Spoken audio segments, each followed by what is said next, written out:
Well, hello there, everybody. We are live, and we are a little less than 30 minutes away from UFC Vegas 19 kicking off from the UFC Apex in Las Vegas, start to finish on ESPN Plus.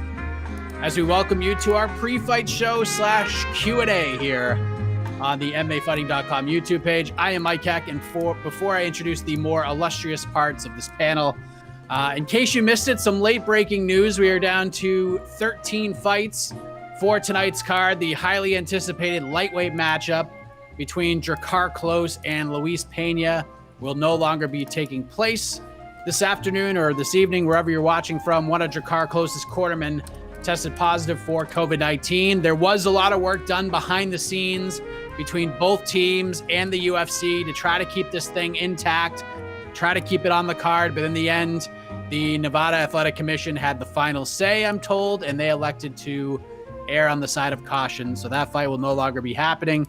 The UFC put out a release. The plan is to rebook this fight. I have talked to some people close to the situation. That has not been completely told to everybody involved, but that's still kind of up in the air. But that's where we're at right now. The card should still be fun nonetheless. So let's go ahead and talk about it as we say hello to the rest of the crew. We have José Youngs joining us in Arizona. We got Alex K. Lee, the Prince of Positivity. Markham, Ontario. Markham, Ontario. And, suburb of Toronto. A little more positivity, please. Can I have a little more positivity? a little more? A Yes. little bit more? Yeah, Markham, Ontario. Shout out to Markham, Ontario, where I live. Also, Toronto is great. Toronto is great, but I am in Markham. And of course, on the ones and twos, pulling up your great questions, Mr. E. Casey Leydon in the house. And if you are new to these, this is your show. You dictate where we go with this. Leave your questions, your comments, thoughts on the card in the chat, and we will get to them as we are catching up here. I'm going to put you on the spot, AK, right off the bat. What's your prediction for fight of the night? UFC Vegas 19, main event, Curtis Blaydes versus Derek Lewis. You got 13 fights to choose from. What's your prediction for fight of the night? I'll go with my sleeper. I think Nate Landwehr, Julian Erosa are going to surprise some people. It might not go the distance, by the way. I feel like this could be one of the shorter fight nights. I think we see maybe a wild first round. It might even end in the first round. But I think both these guys are really going to take advantage of this preliminary spot they have here. I'm just a big Nate Landwehr fan, and I like Julian Erosa too. I like his story, and I like the kind of almost kind of unpredictable factors that he brings to the octagon. So I'll go with that. I'll go with the prelim card to steal the show. Prelim fight to steal the show. Excuse me. All right, Jose, what do you think? I think we'll get a 3 or 4 performance bonus night and no fight of the night. All right, Casey, do you agree with Jose? Do you agree with AK that we will have a fight of the night? And if so, what say you? Let's go fight of the night. Oleinik versus Dukakis. Going crazy. Dukakis? Dukakis? What's it? How do you say? Your former presidential... Dukakis. Dukakis? Dukakis, yes. Chris Dukakis. He's yes, Dukakis. Chris Dukakis. No relation to Michael Dukakis. There you go. You know what? You know what fight has been sticking out to me for the last couple of days? Danny Chavez versus Jared Gordon. That's one of those fights where Chavez could end this fight real quick because of his striking and his explosiveness. But if Gordon can get out of that first round, things are going to get real interesting. And that third round will be really interesting as well. Like, this could be a tale of like 2 fights. Like, the first 7.5 minutes could be all Chavez. The other 7.5 minutes could be all Gordon. It's going to be very interesting. I'm looking at that fight as a potential sleeper fight of the night. There you go. Jessica happened, in the house. Gordon would not receive a bonus though. Gordon did miss weight. Yeah, but homeboy, his opponent would get the other $50K, man. Hopefully, yeah. Well, or Dana will get it. He can save it, and he'll donate it to a blackjack dealer at a local casino. Okay. Oh, wow. Oh, Speaking cynical. of positivity, there you have it. Spreading the love, man. Wow. Oh, man. All right, so we're about 25 minutes away from the first walk. It'll be heavyweights kicking things off. Sergey Spivak versus Jared Vanderaa, who will be making his UFC debut. Off the Contender Series, Vanderaa calls out Sergey Spivak. He gets his wish.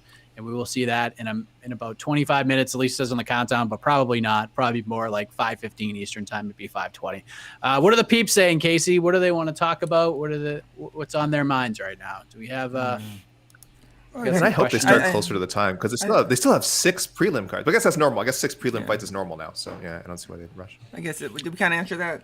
I guess a little bit. What fighter from tonight's card could break into the rankings with a great performance? So we're looking at somebody not ranked right now. There's one that definitely sticks out in my mind, but AK, your thoughts on this? What fighter from tonight's card could break into the rankings with a great performance?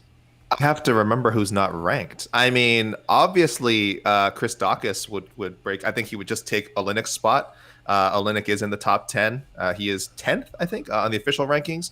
So I see no reason why if Daukaus won, he'd be 3-0 in the UFC, 4 straight wins in total. I was supposed to even knocks him out. He doesn't even need to knock him out. If he wins the decision, yeah, Daukaus. I don't know if he necessarily takes the 10 spot, but he would probably bump Oleinik down and take the a top 15 spot. So just a little MMA math there. I don't even think the performance needs to be overwhelming. I think he gets in there. And if I can cheat, I'd also, I guess the other heavyweight, Tom Aspinall. Orlovsky is not ranked, but I know they're very high in Aspinall as it should be, and he would also be undefeated in the UFC and 3-0. So either of those guys could jump into the top 15 with a win. More likely Daukaus, I would say. Top 15s aren't real. Top 10s. There's no such thing as a top 15 ranking. It says rankings, Casey. Yeah, I think, I mean, hard to say anybody outside of the heavyweight division, Jose. Is there anybody else that sticks out besides Daukaus and Aspinall? Not really. It's got to be one of the heavyweights just because the heavyweight division is so shallow. I would say maybe Drakkar Klose because I don't think he's ranked if he had beaten Luis Pena, but obviously that fight fell out. So, yeah, it's got to be Arlovsky, Aspinall, or Daukaus. One of those 3 will probably be ranked depending on how they win. All right. What else we got? I'll go. I'm definitely going. I'm definitely going Aspinall. I think UFC has used Arlovsky, quite successfully as a gatekeeper, and sometimes the gate stays closed. I think Aspinall is going to kick the gate open. Spivak. I'll add Spivak to that too. I don't think he's ranked either. For the very first fight of the night, you think he has wins over Tuivasa and Felipe and in the UFC and let's not forget. Who's Spivak fighting? What's his name on the first fight? Jared Vanderaa. He's not the only heavyweight on this card that called out Sergey Spivak before this fight. Tom Aspinall specifically asked for Sergey Spivak after his last win, and they just booked them both on the same card against 2 different opponents. So I think if Spivak wins, that'll be 3 of 4, 2 in a row or something like that. Hoover's only lost. I know he lost to Walt Harris, but I think that was his first fight, and then he's lost to one other ranked fighter. So he's only lost to people in the 15 through 10 ranking. So I wouldn't, if he gets another impressive win, I don't see why you wouldn't just toss him at 15 maybe. Marcin Tybura was the other loss. Yeah, so he's lost to Walt Harris and Marcin Tybura. He's had shout outs to Matt. Go ahead, Mike. Go ahead. No, I was gonna say if you actually look at sort of Spivak's road to get to this point, he's fought some really tough competition along the way. A lot of veteran fighters too. Yes, and he has even fought Travis Fulton. And got a victory. Got a first round submission. Of course he has. The guy's fought everybody. Vanderaa. I would say Sergey Spivak has faced way tougher competition in the UFC than Tom Aspinall. Oh yeah, definitely has. Clearly, yes, clearly. I don't even think that's an argument. And he's just 2-2, and Aspinall's 3-0. So yeah, they could both for all we know, they could both be ranked at the end of this. I think it's Aspinall how he won those fights. It was kind of so clearly dominant. So yeah. I mean, tapping tied to Tuivasa because he tapped tied to Tuivasa or Spivak in that massive stadium show. When he came in as the bad guy, and then Tuivasa was crying at the end. That was pretty impressive. Didn't get finished by Tybura either. I just don't trust the rank. Jose, you made an excellent point. I just don't trust the ranking team necessarily to realize that. I think they're more likely to look 3-0 versus 3-2. The 3-0 guy must be better, and it's kind of yes, but no. You're right. Yeah, because Spivak, he's fought much better competition than Aspinall, who I think is great. I'm not crap talking Aspinall. I know I've been kind of down on some of the Aspinall hype over the past week, but I'm just saying people kind of look at. I'm just saying, look at who he's beaten in the UFC so far.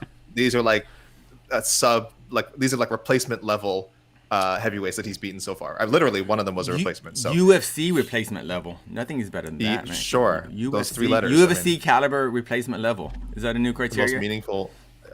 I think we should. I think that's a term we should introduce. Yeah, maybe find an acronym for it. Or something. Spivak's beaten had tougher competition than even Chris Dawkins. Mm-hmm. Like, I just think like Spivak's record is not indicative of his talent level. No. I think. But the rankers, they love undefeated. They love that 0. Oh, they people love do. that 0. Like, everyone loves doing that. Like, well, he's lost 2 of his last 3 fights, or he's won 6 in a row. Yeah, but the MMA is only about who you face. Nothing else matters. Your streaks it's just about the other guy across the cage from you. And you know what? That's like Sergey, it's like Felicia Spencer is like 2-2 in the UFC, and about who she lost to, the 2 greatest female fighters who have ever lived. Right. All right. I wanted to shout out Matt Maggio with a Duval, and he also wished me a belated birthday, which it is not my birthday today nor yesterday. But thank you, Jose, for creating that misconception. That's great. I appreciate I appreciate the positive. If you want to wish me a happy birthday every day, I would friggin' love it. Go for it. I have no problem. Okay. We have a new theme. Good question, right. Joseph. What else we got? A very negative question, but we talked about this a bit, yeah. Yeah, Will Wine.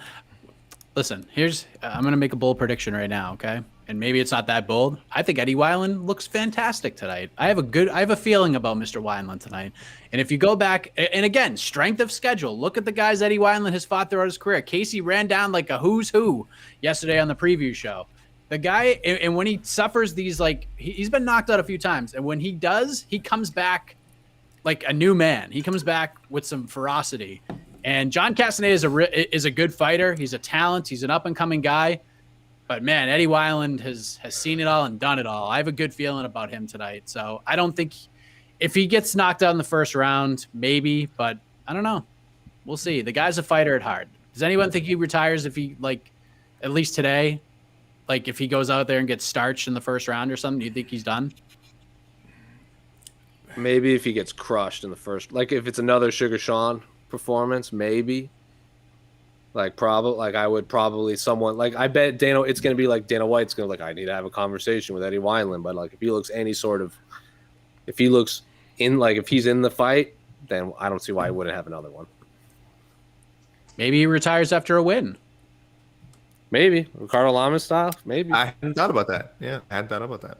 But yeah, I'm leaning towards. I think we talked a little bit about on the preview show. I'm leaning towards. I think if he loses, I do think that he will be cut by the UFC. I don't think he retires though. I think as some people suggested, maybe he goes into bare knuckle. But I could easily just see him. I mean, it is a hard drop off, money wise when you leave the UFC. I think he's a veteran, so he's actually probably making a decent check. He also has a full-time job. He's a firefighter. Yeah. So I don't know. I think he still fights, but I do think that it's the last we'll see of him. But I'm not so sure about retirement. I don't know if he retires. I'm not sure how much the financial drop off would be if he goes to bare knuckle. No, not bare knuckle. No, but I mean almost anything besides Bellator or like one. If he has to go, anything beyond that, it's like definitely big drop. And you're right though. He actually does make. Well, his WC fights don't count, but either way, he does make. He's in the upper tier as far as the Reebok fight kit money, So yeah, he gets all the best shoes. That's it. Yep, 50% off. Also 50% off at his local Reebok. What a great deal! Apparel, what a great deal! Why do you need a fighters union when the UFC just gives you half off all the shoes? Oh, that's a good question. Wineland now the underdog in this fight. He was the favorite yesterday. That was the. Well, I think people found out his opponent's nickname, and that kind of changed the. Sexy Mexi. Apart from Derek Lewis, who will give the best post-fight interview, Jose Youngs, besides Derek Nate Lewis? Landwehr. It's Nate Landwehr is the answer. Come on now. That dude's hilarious. I was at his fight in Jacksonville, and he was just, I don't know. He left. I knew who, obviously everyone knew who Nate Landwehr was. He was a super talented fighter. But after his post-fight press conference, back when the pandemic fights were still kind of I don't want to say novelty, but we're still kind of new to it and we're still kind of getting used to it. I don't remember a lot of the interviews we did with the fighters after the fights, but I 100% remember Nate Landwehr. So yeah, I think if he wins and gets the mic, it's going to be him. I'm going Chaz Skelly. Yeah, I like Chaz Skelly. Chaz Skelly, he's different than me. He's a different man. He's a different breed. I like his style. So that's my dark horse pick. I think Jose is right, but I didn't want to go with Landwehr for everything. I think he could win for the night. I think he could win knockout of the night. I don't know. So I'll go my third choice from the two you guys mentioned. I kind of want to hear what Phil Haas has to say. I think Phil Haas really has that.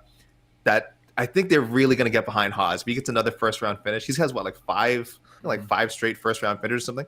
If he scores another one, you give this guy his mic time and let's let him rip. Let's see, let's hear a little bit more about Phil Haas because this guy is right there in his athletic prime. He's right in that level. So hopefully a good call out. So I'll go. I like you guys' picks, and I'll go third. My third choice would be Phil Haas. Chaz Skelly's a good pick. He spoke to us even when he quote lost to Bobby Moffett. Mm-hmm. He even came into media backstage, which is now no longer a loss. Yeah, and that's why. Remember, we were back there. We told PR, I want to talk to Chaz Skelly. He's the person I want to talk to, and he was fired up. He used to hold the record for most shortest amount of time between wins. Happy birthdays to everybody. I'm going with Jared Gordon as a dark horse pick because there's always a story. There's always something crazy that happens on his road to fights. Like the Fight Island fight, his post-fight interview was like, oh my God, I can't believe you went through all of that on the road to the fight. So there's always something that happens with Jared. So could be him. I mean, Nate Landwehr is the minus 22,000 favorite though to take that award if it's not Derek Lewis. So happy birthdays to all of you. Jared Gordon would be a lot more apologetic for missing weight. He'd be one of those kind of interviews. So like if he had made weight maybe, but anytime someone misses weight and then wins, like it's all apologies, you know? Yeah. Maybe we'll get the story behind that. It's true. It's Thanks, Jeff. Thanks, Jeff Fitzgerald. Happy birthday to it's crazy that we all have the same birthday today. And we all turned 20 and we all turned 29. Like, man, wild. We were all born like the exact same day and we all turned 29 today. Gosh, so amazing. So awesome. You guys are my best friends. I love you guys. That's wild. Thanks, Jeff. Thank you, Jeff. What do we got, Casey? We've been getting a lot of questions, but Mike, can you just for people that missed it, can you explain what happened to Dracu? I'm assuming. Drakkar Klose. Okay, so the Drakkar Klose fight, unless you talk about Draco Rodriguez. Oh yeah. Maybe saying that's. Oh, gosh, right. So yes, Draco Rodriguez fight and Amin Zahabi. That's gonna be a fun fight. For those who are wondering about the Drakkar Klose Luis Pena situation, a member of Drakkar Klose's corner tested positive for COVID-19. Everybody involved between Klose's team, Pena's team, and the UFC tried behind the scenes to make this fight happen and still go on as scheduled. But unfortunately, that was not the case. And the Nevada Athletic Commission said, nope, not happening. So the plan is to rebook that fight for another date. And there you go. Hopefully these guys get a couple of bucks. And there you go. But the Draco Rodriguez, Amin Zahabi fight should be fun. Duval, AK. Matthew Mullen. Duval. Oh, guys. So great. So great. Hashtag Candy Lee. Candy, my middle name. It's Candy with a K, guys. Come on. I mean, whatever. It's a nickname. You know, it's got a lot of iterations. Dracu. This was almost our first card with Drakkar and Draco on it. Gosh. Too bad. Is it 60? Does Alexei Oleinik reach 60 wins tonight? That's such a wild question to read, but you're right. Could very well happen. Anyone picking Alexei Oleinik to get win number 60 tonight? I am. This guy. Yeah. I think all of us. Submission. I mean, hey, if Dukakis wins, Dukakis, UFC heavyweight political career is right there for him. So hey, man, if someone's betting, if someone's likes to gamble, why would you not take Alexei Oleinik, the underdog? What's his as of Friday, he was the betting underdog, right? He was over a 2-1 underdog. The money has come in on Money has come in on Oleinik. It's plus 170 now. So okay. And what do we? I see that. So we're basing. Wow. They're basing this off just his loss to Derek Lewis.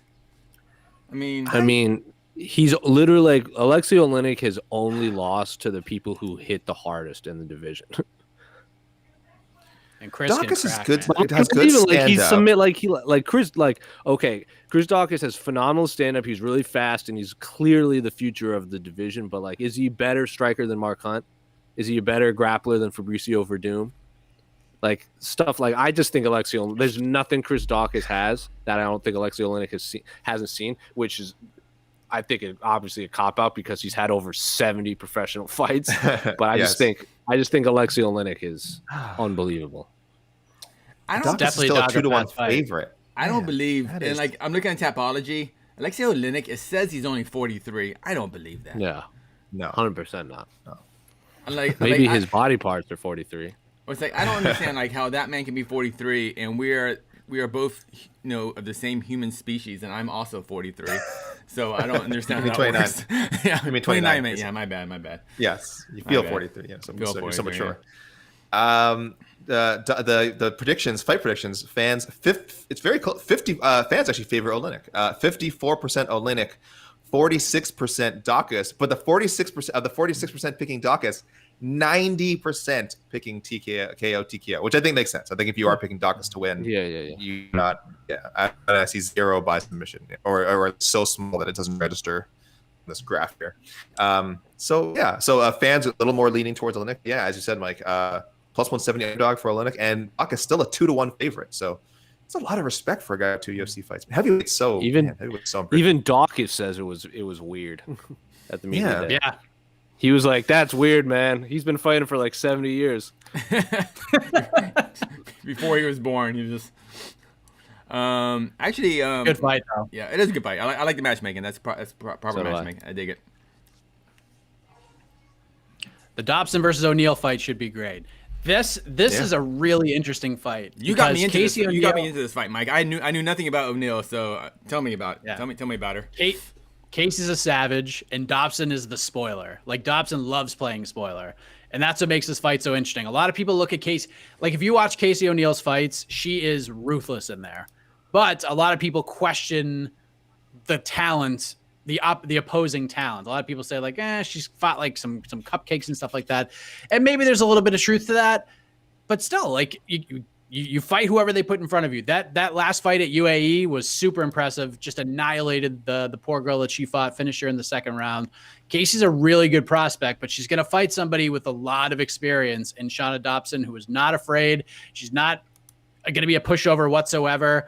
And she loves being put in these spots where she can take on these surging prospects and get a win. She just did it in her last fight as the biggest underdog in UFC history. So I like the matchup. This is really intriguing matchmaking because Casey is such a savage and because she's such a good wrestler. But Dobson has to know that's coming. And she's working at Elevation Fight Team with those coaches over there, Sean Madden and Trevor Whitman and all those folk. I mean, it's a really interesting fight. I can understand money going on either side. A lot of money has been coming in on Shauna Dobson as of late. She's still an underdog, but she's down to about a plus 140 now. So people see value in her. I think it's an interesting matchup. It's a good fight. Mike, she's from O'Neal. She fights out of Australia, right? Yeah. Is that correct? But she's Scottish? Is she Scottish? She's like she fights like in that like New Zealand-ish kind of region. What do you call that? She's Pacifica. What do you call that region? Oceanic. Yeah. But is she originally from Scotland? Is she originally from Scotland? It's a good question. I think so. What kind of accent? I'm asking. What kind of accent? Yeah, she was born in Scotland. I need to be prepared. Does she rock a Scottish accent or an Australian? This is like when remember when Darren Till. I remember when I first saw Darren Till break out like this, start speaking Portuguese. I was like, oh, what? And then obviously we all realized later, like, wait, he's been living in Portuguese and training and fighting in Brazil, like almost most of his life. So I need to be prepared for these things so my brain doesn't explode. So I'm expecting a Scottish accent. Slightly, it's a slight Scottish accent. Oh, could it be like Scotstralian? Do you think it'll be like blended? Yeah, it's not like something you're just like, oh my god, listen to that accent. It's just it's there. It's pretty. It's not Joanne Calderwood. I'm ready.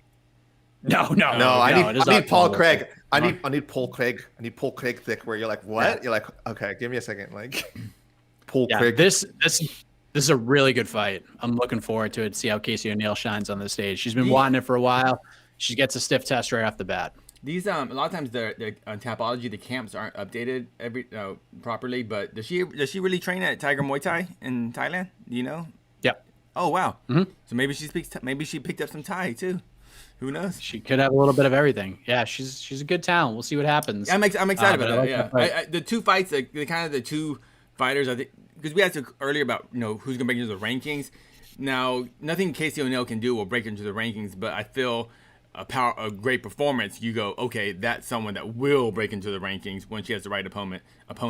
And I do feel Casey O'Neill and Phil Hawes are kind of on that trajectory tonight, but we'll see. She's only 23 too, so even if she goes out and has a good performance and loses, you could still, no big deal. Maybe there's signs there. So we'll see. Cool. That's a fun one though. Good little prelim action. Good little prelim fight right there. Yeah, I like it. Is Casey? Okay, that's a weird question. What people are asking Casey, and I think they're talking about the fighter, but then I realize they're just insulting me. Oh, Casey Kenny. No, they're talking about you, Casey. Oh, that's me. All right, thanks. Okay, talk about this a little bit. Rafael Alves claims bad salmon is the reason that he was 157.5. If you read our man Guilherme Cruz's piece, he spoke with Mr. Alves. That was posted around 8 p.m. Eastern last night. Is that the craziest excuse ever? I think he stopped when Mike Trezano dropped out. What are your thoughts on this, gentlemen? Why would he do that? Why would he stop? My other thing is, I think it's a good question. Why would he? He's making it. Yeah. Oh, okay. It's Joseph, a joke. It's humor. It's humor. It's comedy, man. You rascal. Joseph Comedy, Posey, you rascal. He's a rascal. I didn't read the article. Guys, I just read. I read some of the highlights from Gui's thing. So basically, he got food poisoning. Is that basically the thing? Is that what he's saying? And he just couldn't cut weight. I mean, or is he saying I literally ate so much salmon?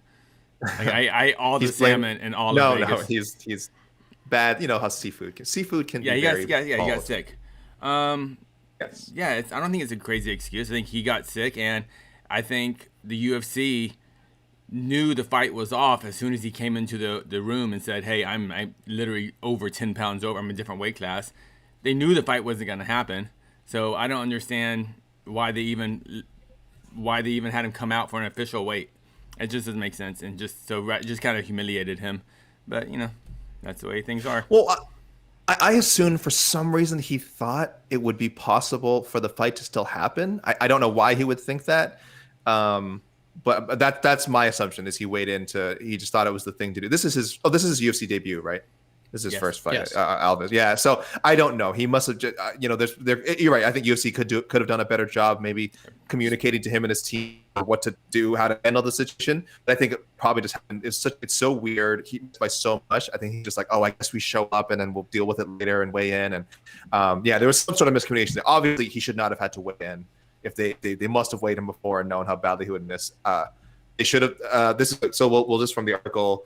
He fell ill. He had vomit, diarrhea, all that stuff. A doctor treated him, so they knew he was ill. So that should have been a cancellation right there. But it's a very messily handled. That's situation. what I mean. So the UFC doctor treated him before he actually got on the scale, and yet the UFC still sent him out there in front of the media and just kind of without any context. So I don't think it's fair. I know everyone's kind of Sabatini know, right? Like Sabatini know. Everyone's kind of making fun of the dude, but wait, he's had 20-something professional fights, and this isn't. He's never, as far as we know, nothing like this has ever happened, right? Yeah. So this would have been a 29th pro fight. Or 29th. Yeah, 29. Yeah. I mean, we talked about Casey O'Neill. This is our 6th pro fight. This gentleman's almost number 30, and it's just bad luck. And hey, does this count as the biggest weight loss? I mean, biggest weight miss if that fight doesn't actually happen? I would say so. Yeah. I mean, it still counts, but you're right. But I mean, Rumble will hold the record for the biggest weight miss for the fight. Yes, where it actually happened. So, because that's what I'm saying. People miss weight big time because they're coming sick and they go, "Okay, fight's off. I couldn't even cut weight last night." But the UFC doesn't send them out there, so they're 15 pounds over. So that's what I'm just saying. Like, guys, because if you work in this long enough, some crazy crap happens that the cameras don't see. But I just don't understand why the UFC sent him out there knowing the fight wasn't going to happen. Weird. Yeah. Crazy story. Yeah. I think we got time, guys. I'm just on looking at the broadcast now. It has not started yet, so We can go a few more in there. Chit chat more. Chit chat me. Yeah, we can go a few more rounds.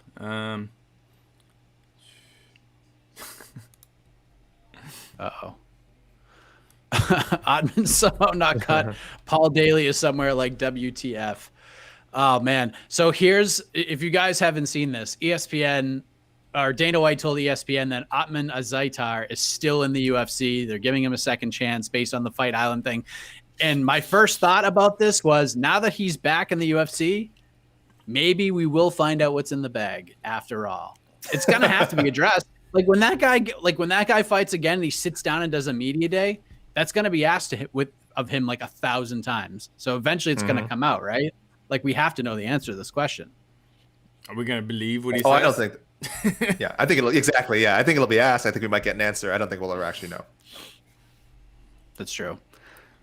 Cool. I mean, all right. I mean, but maybe there's a misunderstanding, you know. But Dana was pretty peeved, and now he's back in.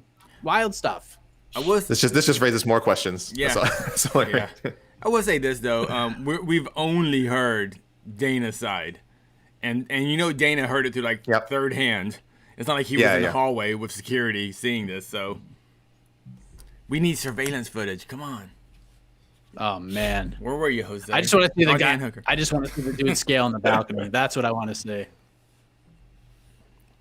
Oh yeah, Paul Daly's probably like WTF somewhere. I think Paul Daly's a happy man, regardless. But yeah, he does. Yeah. Scale balcony. You'll fight in the UFC. Hit somebody after the bell. You're done. After a fight, you're done. Potentially spread a virus into a nation versus whatever. It's breaking the bubble. Whatever. To each their own. What's in the box? The biggest what if it turns out in the director's cut of 7, they actually cut away to the box and it just turns out it's IVs. Like, yeah. It's a sleep apnea mask. Yeah. Just some protein powder. Yeah. That's like little muscle milk. That's all the questions. Really.